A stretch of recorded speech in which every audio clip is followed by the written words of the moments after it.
This episode of the Sunday Night Talk with me, Patrick Ramirez, and Omar Carmona is up and ready.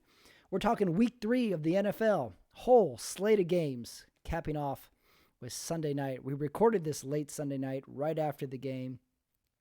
I'll set the table for you. We had thoughts. And, of course, during the awards, a very special edition of the awards for week 3, I got off track a little bit. Hey, that's how it goes sometimes. Great time, great talk, great insight, lots to discuss. If you like football, you'll like it. If you don't like football, you'll still like it. Also, a little NBA talk, too, at the end of it. The finals are set. Lakers, Heat, in the bubble. We give our thoughts and our predictions. So, sit back. The Sunday Night Talk, week 3. Patrick Ramirez, Omar Carmona, right now.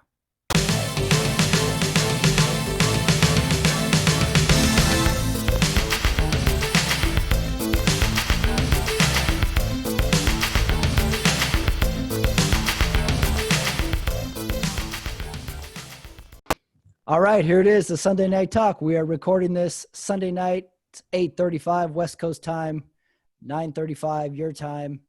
With me, as always, is my general counsel, Omar Carmona, joining me on the Sunday Night Talk. What's going on, y'all? We just finished Packers New Orleans on the Great Sunday game. night game. Great game. Yeah, it started off really good. I thought it petered out at the end. Are we watching the NFC Championship? Are these teams? Is one of these teams going to be in it? Yes, no, or both? Maybe one will be in it. I definitely think that at least one team coming out of the NFC West is going to have something to say about it. Seahawks look great. Cardinals, football fart today, but for the most part, they're a pretty solid team. Can't discount the 49ers, and sometimes the Rams, when they want to play football, they get it together. Best division in football by far. Yeah, I didn't even think about that. I wasn't even breaking up divisions yet. But, yeah, that's a super strong division 3 weeks in. I'm watching the Packers game. Here's my first thought. Has Aaron Rodgers mastered throwing? It seems like he can put the ball wherever he wants without any effort. Doesn't matter how old he gets. He's just a sharpshooter when it comes to throwing that football. I gave him the checked out award a couple weeks ago, but I should add that you can be checked out and totally crisp at the same time. And we're going to talk about that, how we've given awards out, we've written off teams, but, it's only a few weeks in and, making decisions, rushing to decisions 2 weeks into the season has some drawbacks. Yeah. Where do you stand? How many weeks do you need to see till we can start drawing conclusions? I say we need 4 weeks of games, 3 or 4. That way we see who played, who won, who lost, and who was bad to accurately judge it. Pat, you need 17 weeks. You need 17 weeks. What are you big leaguing me? You need 17 weeks to decide who the playoff teams are. In this league, it's wide open, especially this year where there's not really a home field advantage per se. As you saw, New Orleans loses at home to Green Bay tonight.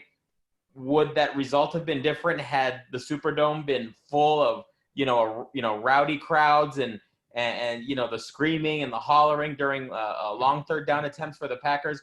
Who knows what could have happened, but given that there really is no home field advantage, definitely a wide open race this year. Yeah, we're coming into that question now. We've got a few weeks in. We've had no crowds.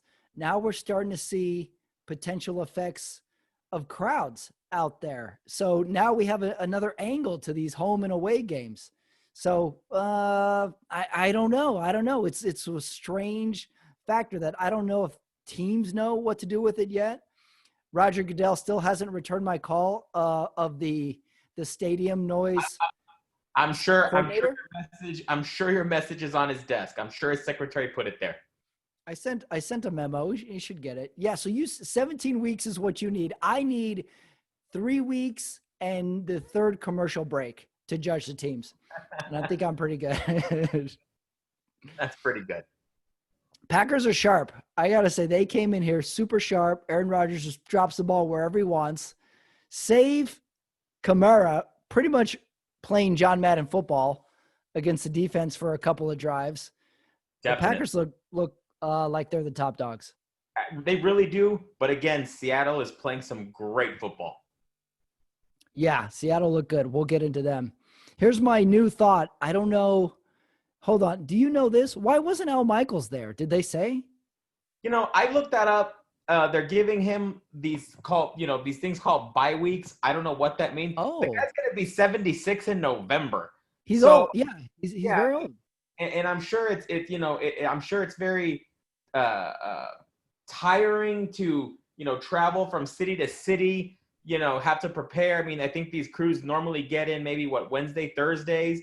They don't really have much time off. So I'm sure age may have something to do with it. I mean, gosh, he's earned a break. If anyone deserves a break, it's definitely Al Michaels.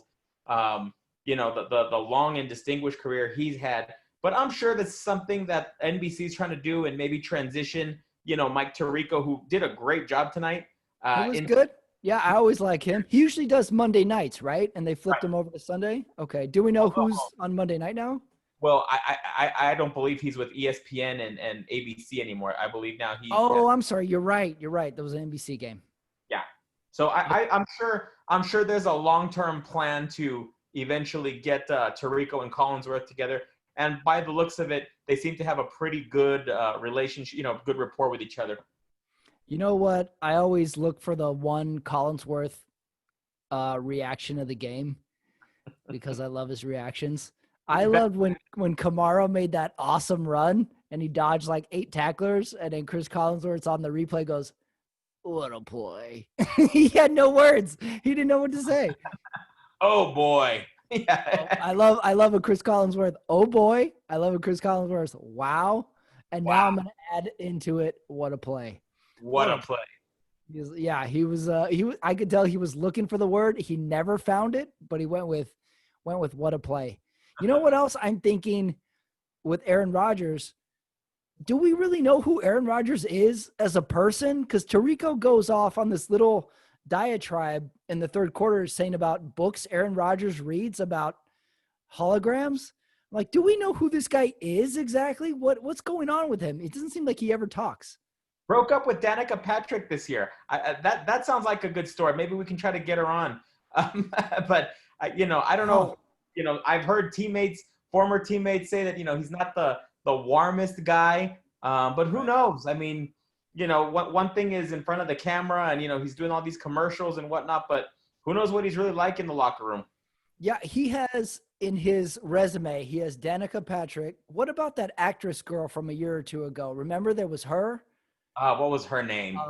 Olivia Munn. There you go. He's got her in his resume. So this guy obviously has some super game. He's hanging around the right people. Absolutely. What's up with Aaron Rodgers? Super Bowl champion. Super Bowl champion. So I don't fully think we know this guy. We'll see. He's obviously not very happy that his team took his heir apparent in this year's draft. So we'll see what he's really made of in the twilight of his career. I like the feature. I think it's a Sunday night game thing. Is they have that big old selfie screen in the end zone. Oh yeah. And when the players score a touchdown, they go over to look at themselves. Like a little celebration box. Celebrate, yeah. They all go and they look at themselves and they flex the muscles. Here's what I love though: they all run over there to flex the muscles, and there's always one offensive lineman or something who's late, and he's jogging over, and they all finish their posing and leave by the time he gets over there, and he has to stand there by himself. That was Bakhtiari at this last touchdown dance. David Bakhtiari was that guy. Yeah, he was last one to the party and didn't know what to do. It was pretty pathetic. You got to plan your selfie screen.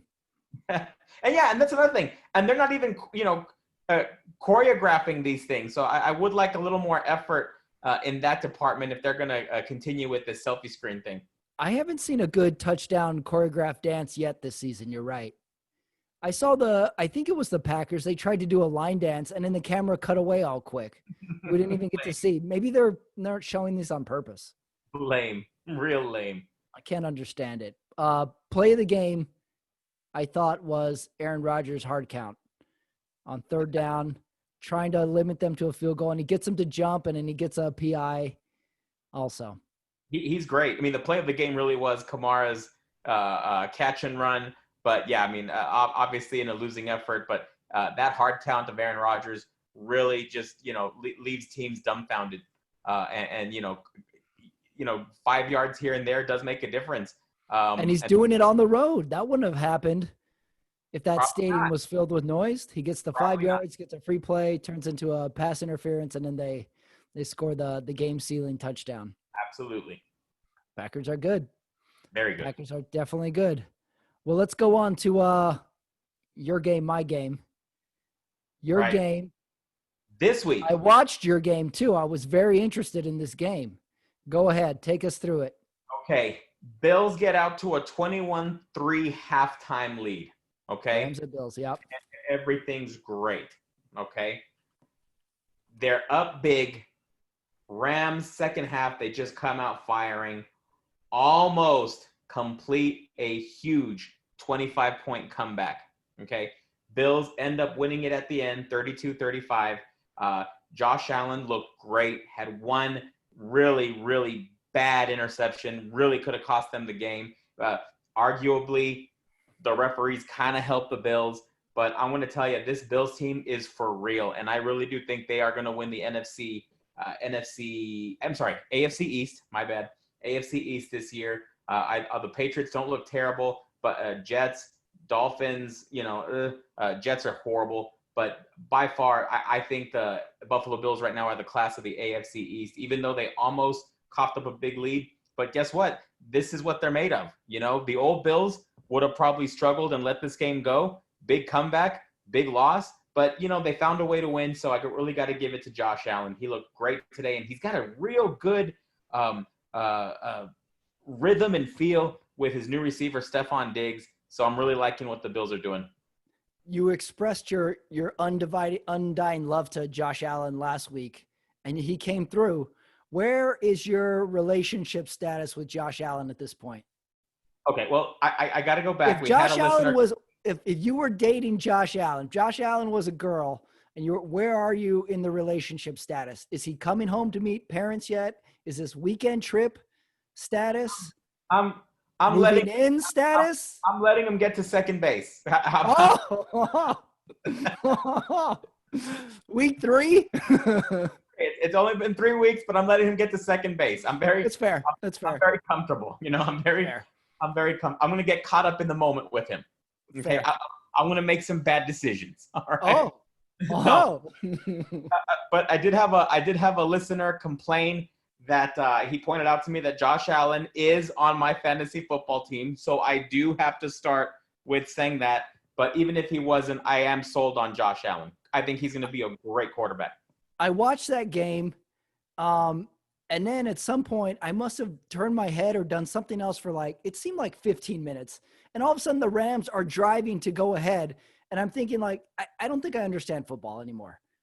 It's turned into the NBA. Every team makes this huge run. It doesn't matter the score difference. Every team comes back, and then they have to dig it out. And one thing that trips me out, at some point during the first half of the game, they called 3 straight quarterback Josh Allen runs. Right. And he's a big dude and all, but he's barreling head first 3 straight called runs, not scrambles, not improvise. He ran the ball 3 times. I get a little worried now when I see this. He's a quarterback that loves to dish punishment too, which is why I think I like him so much. So look out for him. I really do think he's going to have the Buffalo Bills playing deep into January. I was thinking, how weird is it that Buffalo finally has a great team and now fans can't even come to see him play? and ironically, Philadelphia has a terrible team. This is the best year to be terrible because no fans can come watch you. They can't boo you and throw batteries at you. That's true. So at some point, I'm like, damn it. No one can watch these Bills play these great games. Terrible. I did a little Josh Allen history. I don't know how well you think you know Josh Allen. Here's what I found out.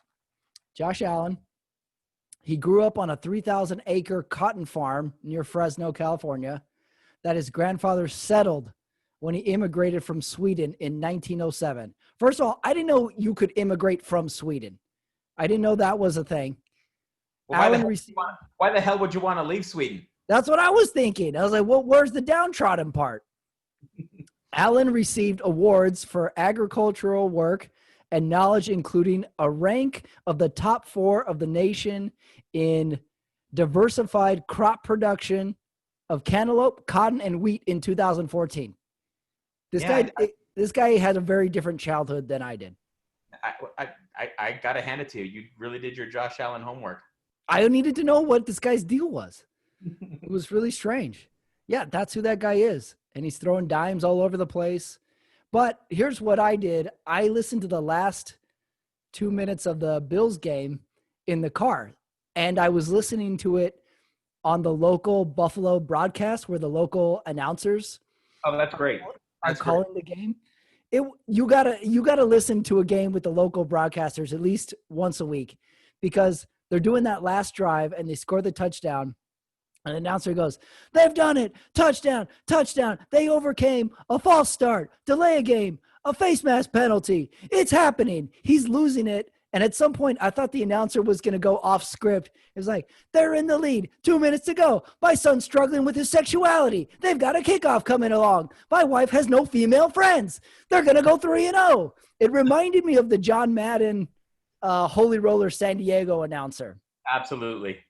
It was great. And by the way, if you haven't listened to that one, the entirety of that one, go listen to the whole thing. The guy goes on a full philosophical rant. We all know, like, he wants to know if it's real. They say, yes, get your big butt out of here. He goes for 2 more minutes after that. It's really funny. It's on YouTube. I recommend it. It reminded me of that. So, yeah, Bills game. You chose a good one. That was an excellent choice. Who'd you get this week? Okay, I decided to go with – I went with Dallas at Seattle. Very good game. Before I begin, I want to say in these turbulent times, I want to give it to the Dallas defense for protesting pass defense and letting everybody score on them. That was great. That was a great move of civil disobedience. They had 3 deep balls where dudes are totally wide open. And I feel the worst for Troy Aikman. He's sitting in the booth and his stomach is turning. He's calling out all these plays before they happen. It must be 10 years of Troy Aikman being disappointed in his own team and having to call that own game. He's visibly sick at his own team. 3 plays where the guy is wide open, and it would have been 3 touchdowns except for the one punch out where the guy knocks the ball out before he goes into the end zone. But, you got to give it to Russell Wilson. Part of that was him, winning this game with his legs and his arm. The ability that he has to keep the play alive and his receivers getting open for him. He's amazing to watch right now. Through 3 weeks, he is definitely the MVP leader. Power rankings are MVPs at this point. Russell Wilson won. He's got to be one, right? Without a doubt. We haven't seen Chiefs Ravens tomorrow, but tomorrow the winning quarterback is probably going to have some say in MVP power ranking. I like Josh Allen somewhere in there. Sure. The only knock on him is that he's playing in Buffalo. But again, I think it's a team on the up.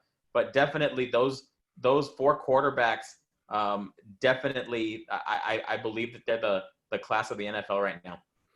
Are the Seahawks good or are the Cowboys bad? What do we take from this win? The Cowboys are going to be. Cowboys should be 0-3. The Cowboys play in the NFC least. Okay, so again, we're going to look at another division champion at 8-8. That's going to get a home game. They're going to get in the NFC playoffs.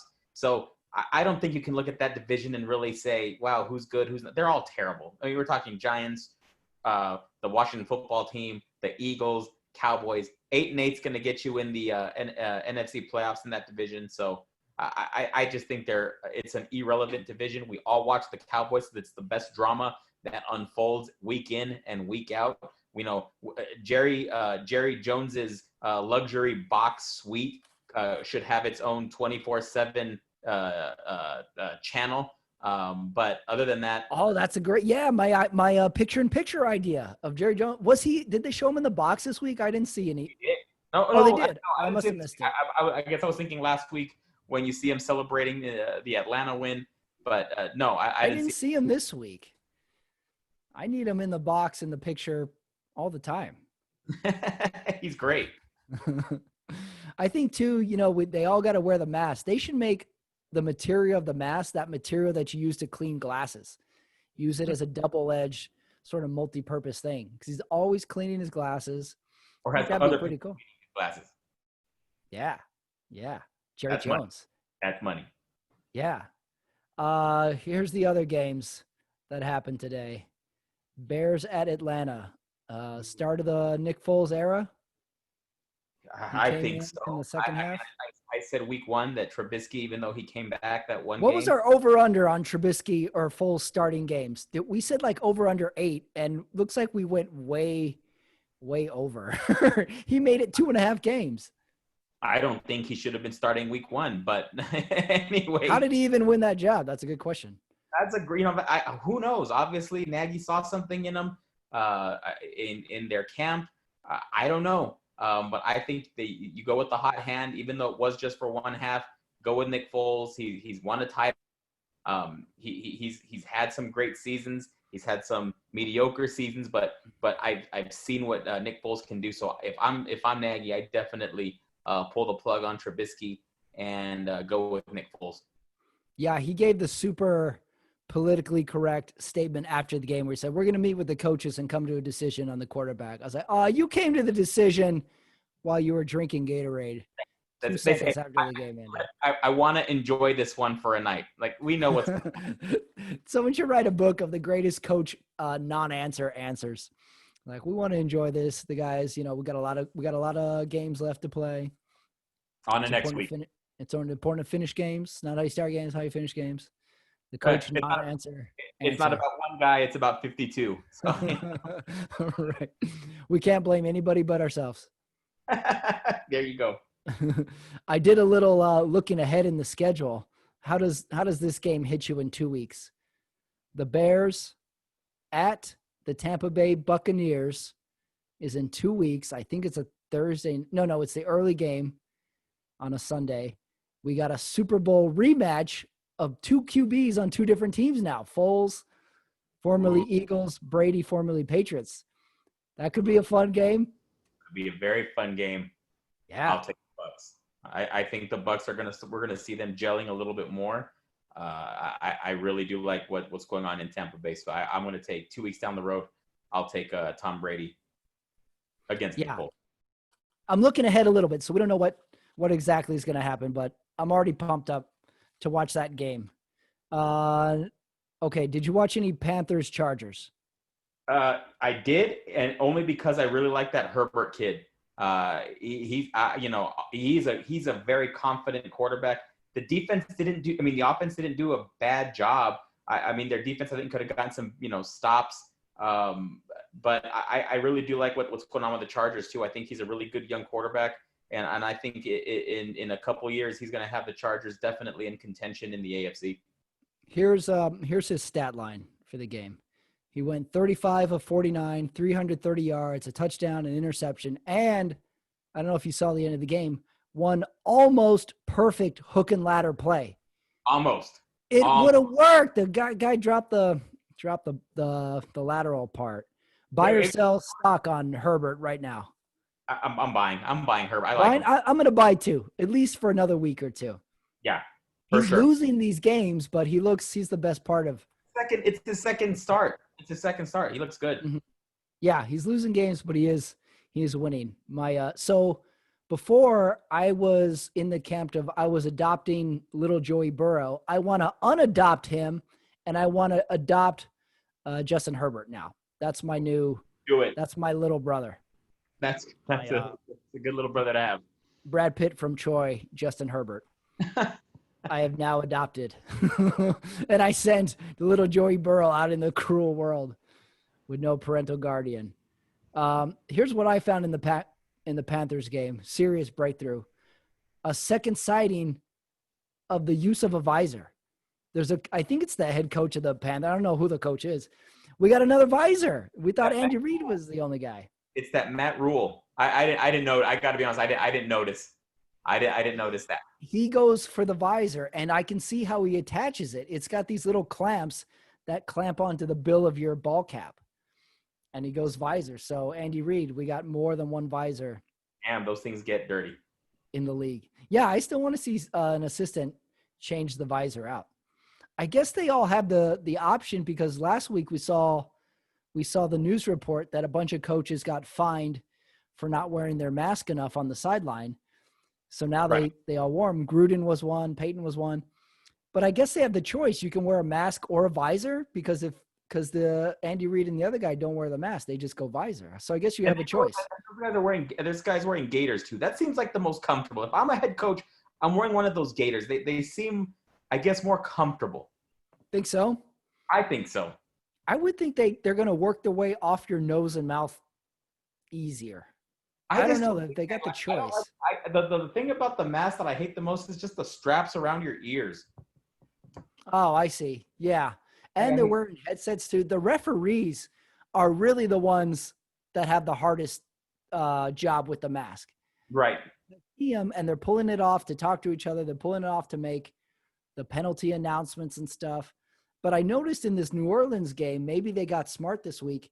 They have a little neck chain, like you would for reading glasses, and it can just hang, so they don't have to just kind of pull it down. So we're seeing a lot of mask innovations. There you go. As the season progresses. I wrote down Eagles Bengals. I don't even know why it's worth talking about this game. You think about it. They tied. The team, the NFC East team that came out best today was the Eagles that tied with the Bengals. I mean, that's rough. That is one pathetic division. That was you're watching the game and you're like, oh man, they have to play more. That's so terrible. I know. I did find myself wanting that game to end. You want it to end. It's a bad movie. You're like, end it. Like, when you're watching something on Netflix or whatever and you're bored out of your mind, but you touch the screen just to see how much is left. You're like, oh, 17 minutes. All right, tough it out. You're like, oh, 47 minutes. No, I'm done. Kill it. I think NFL teams should be given the option to meet it before overtime when you're looking at two pathetic teams like that can't move the football. And the Bengals get a pass because they have a young quarterback. But the NFL teams should come to midfield and say, look, you just want to call it right now. Let's just split the win. Let's each walk out with a draw and let's just save the fans another 15 minutes of terrible football. Yeah, we always talk about overtime rules, but maybe we're not thinking deep enough. So maybe if the game goes into overtime, you know how they cut off beer sales in the third quarter? Maybe the beer concession stands open back up if you go into overtime. That'd be nice. Maybe we rework the points so that it can be odd numbers, even numbers, so they won't tie again. I don't know. How do you feel about the overtime rules now? Look, I like them. I mean, I do like. I hated the old rule where a team could get the coin, win the coin flip, and then just march down about 40 yards and have their kicker kick it in, and that's the end of the game. So I at least like that teams have a shot to get it. Yeah, I think they should just go possession and then try and match. I like that if they kick a field goal, you get another try, but I don't like if you get a touchdown, it's game's over. I like all right, you got a match. Right. I don't know what you do after that. Say they do match, maybe you just keep going, but I would like an opportunity for the offense. What I don't like is I never liked the college one, where all of a sudden they have it on the 25 and then they punch it in and then they have to go for 2 after a certain amount.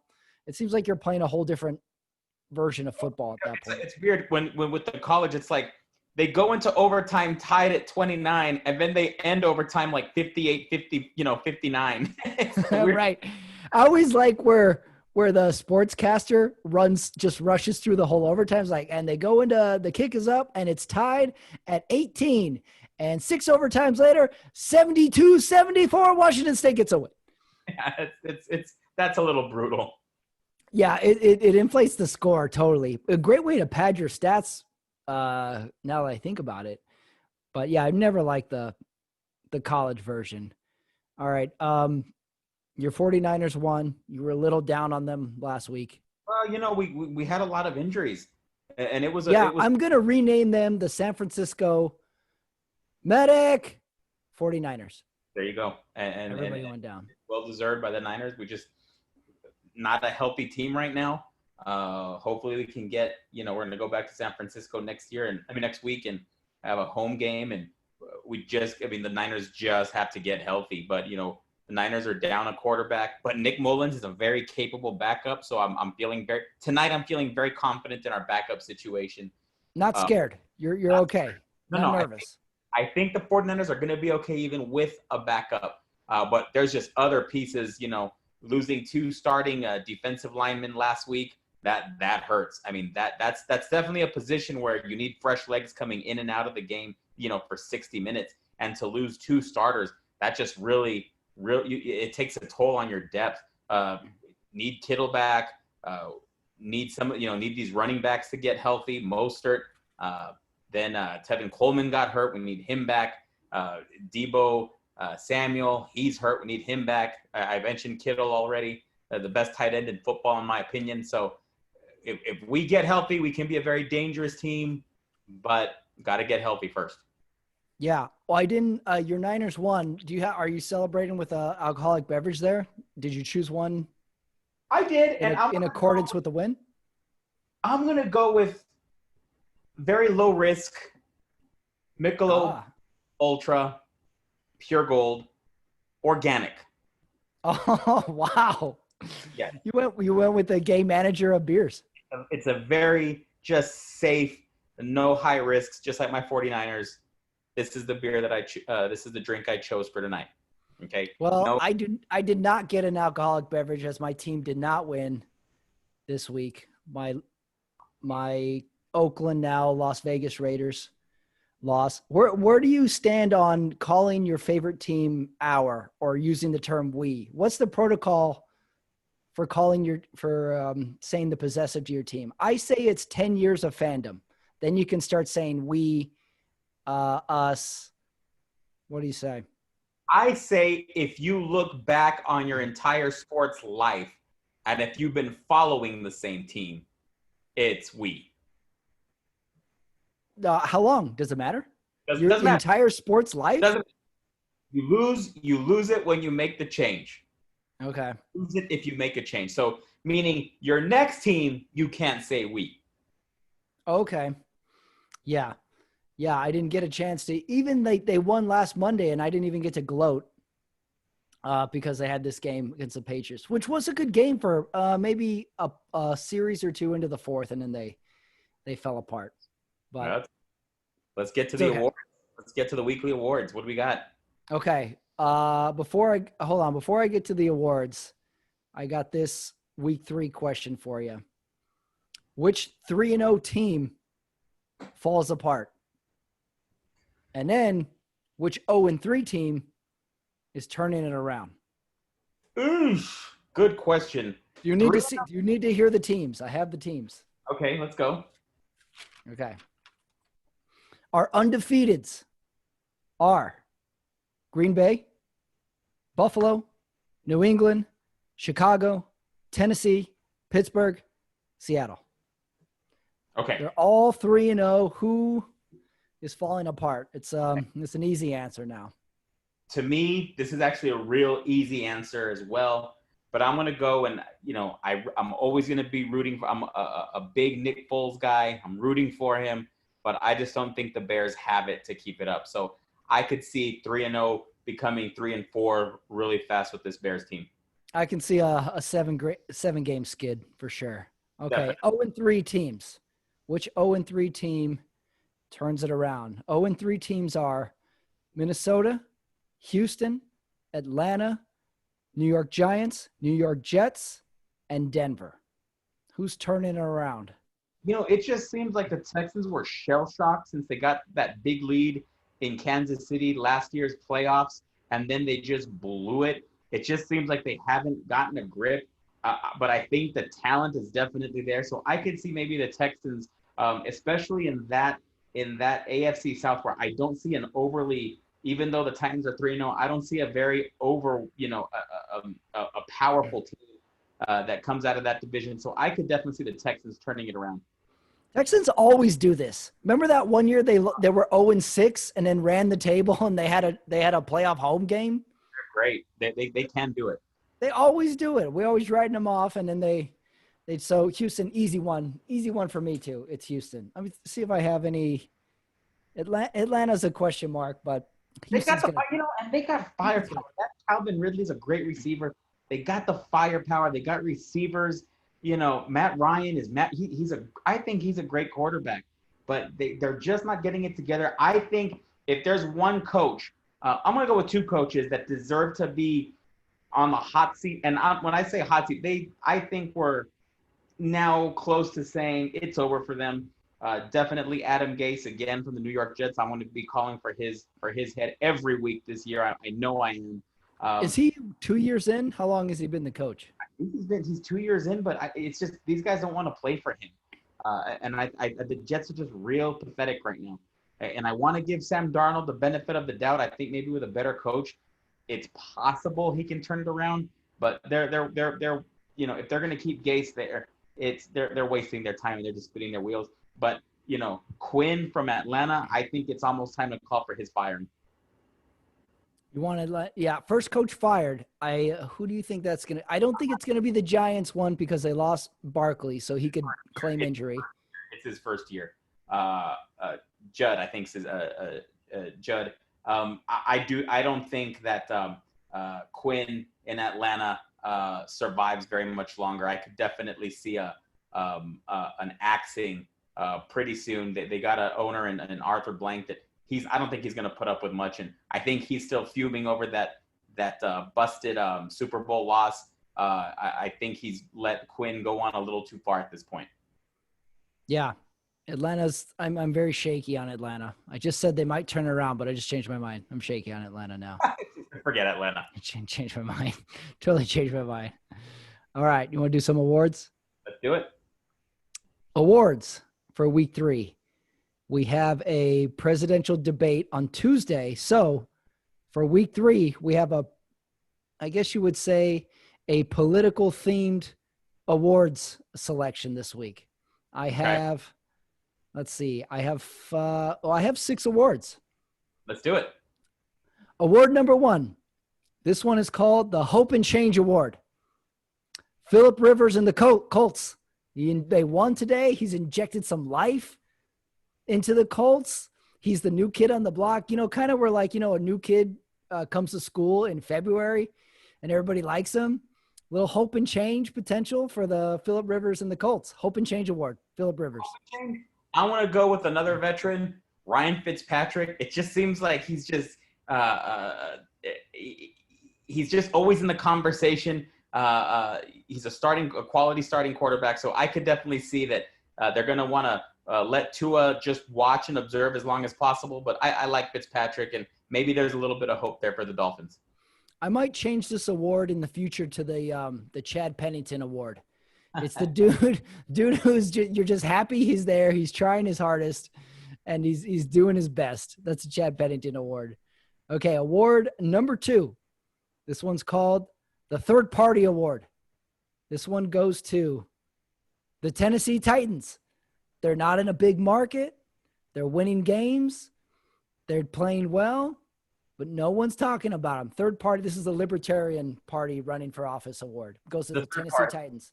So no one's talking about them. I'll go with you on that one. I think the Titans are definitely a team no one's talking about. I don't think that enough people are talking about the Bucs. I think that the Buccaneers is definitely a team that if they get it going, they have a good coach. They have the greatest of all time, the GOAT, Tom Brady himself. It's a team that's definitely going somewhere.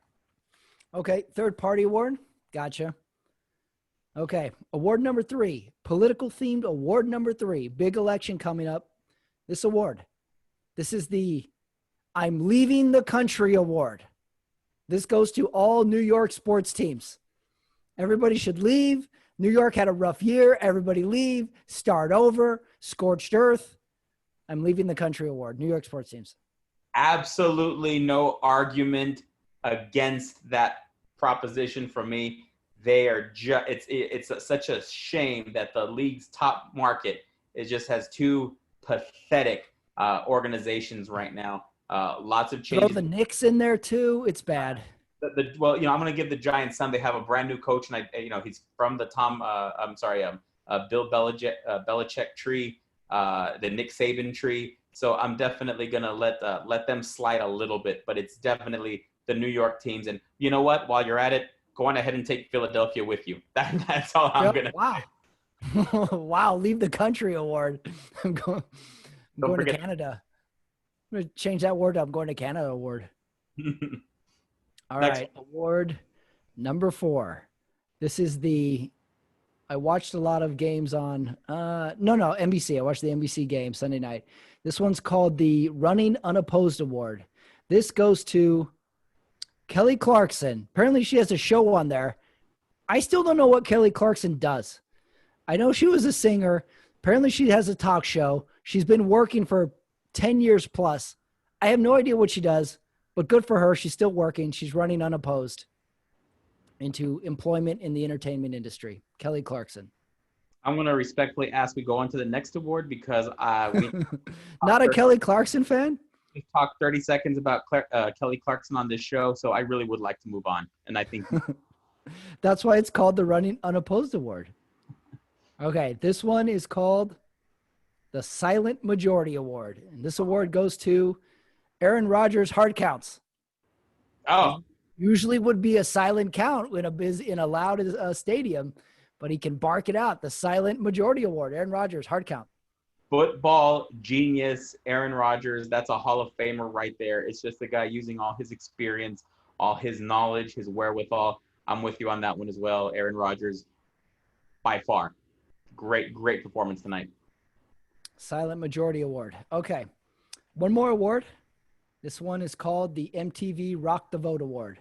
This award goes to the 13 music-based shows that we have to watch commercials for throughout all the games.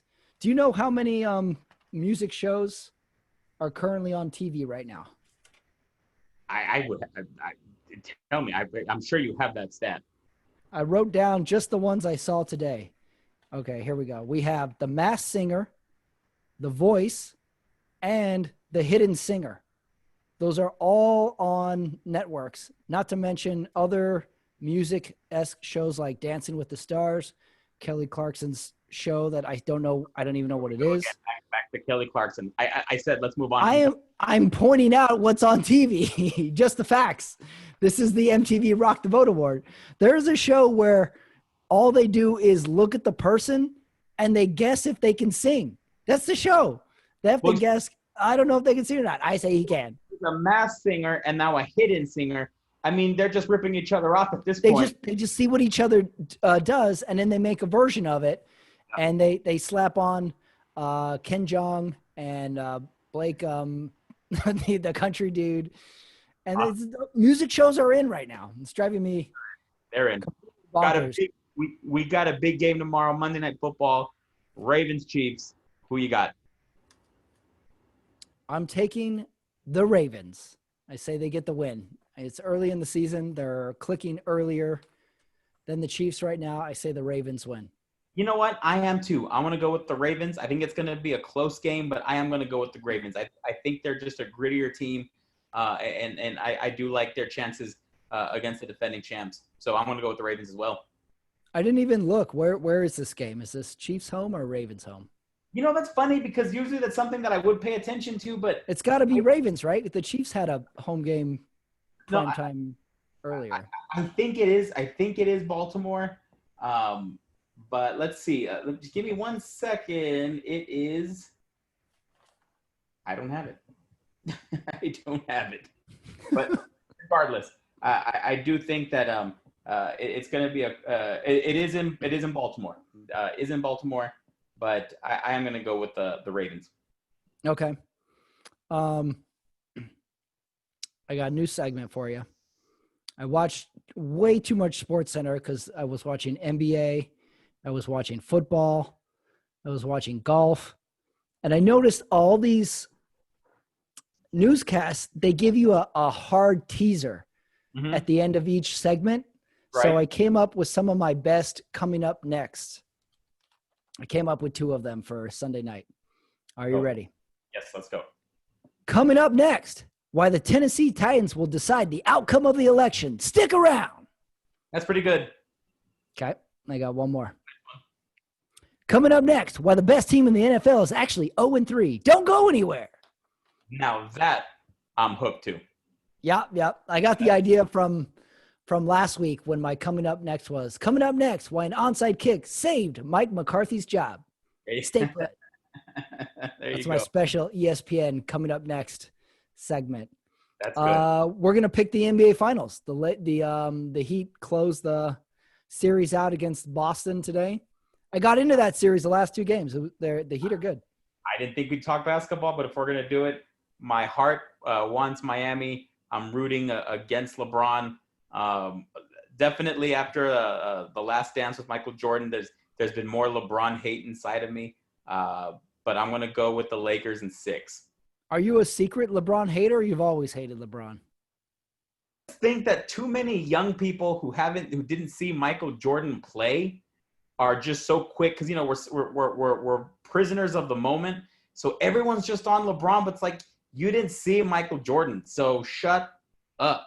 Okay. Yeah, I agree. It's so funny. If you watch sports long enough, you become old man on the porch. It's inevitable. I'm that old, angry drunk. On Monday night, when I was watching the Raiders game. That Monday night, at some point, I'm yelling at the screen because I wanted the Raiders to punt. I was like, you got to kick it. Don't kick the field, kick it. I was like, I've become the old man on the porch. Definitely. So you went Lakers in 6? Lakers 6. I am going to also choose the Lakers, but I'm going Lakers in 5. I say this series loses steam, and the Lakers take it. Why not? Bubble finals. I mean, I don't even know what this is going to look like. I'm trying to get jacked up for it, but the bubble is definitely different. The novelty of it wore off after maybe a month for me. Right. Okay, we're bubble. It's good. We got screens. All right, this is a different game now. So the bubble finals. Yes, sir. East versus West. Lakers in 6. For me, Lakers in 5. Tomorrow night, Chiefs, Ravens. Oh, I got one last one before we go. I don't know if you took a look at the schedule, but this Thursday night, tell me how pumped up you are for Broncos at Jets Thursday night. Not at all. And let's end with that. Could we pick a worse game? Did they put that game because there's a better show on another network? I'm still going to watch because I'm an idiot. But other than that, I'm not looking forward to it. The Broncos are this generation's mini driver. We're it's forced upon us. We're like, we have to like it, and we're like, we don't like this. I don't like it all. Jets, Broncos. Watch something else. All right, that was week 3. Omar Carmona. I'll see you at the games. Thanks for having me on. Bye. Later. That's it for the Sunday Night Talk, everybody. Thanks for listening. Thank you, NFL. Thank you, week 3, for a great slate of games. A lot of questions still. 3-0 teams. 0-3 teams. Still figuring it all out. We got a lot of games left. I want to thank everybody for listening. I want to inform everybody, check out my other YouTube show, Running It Back. I have a new episode coming out on Thursday with my friend, comedian Dean Larrett. Lot to discuss with him. He's been here a while, so he had some good insight. I hope you listen to it. Comes out on Thursday. Next week, another Sunday Night Talk with me and Omar. I'll see you there.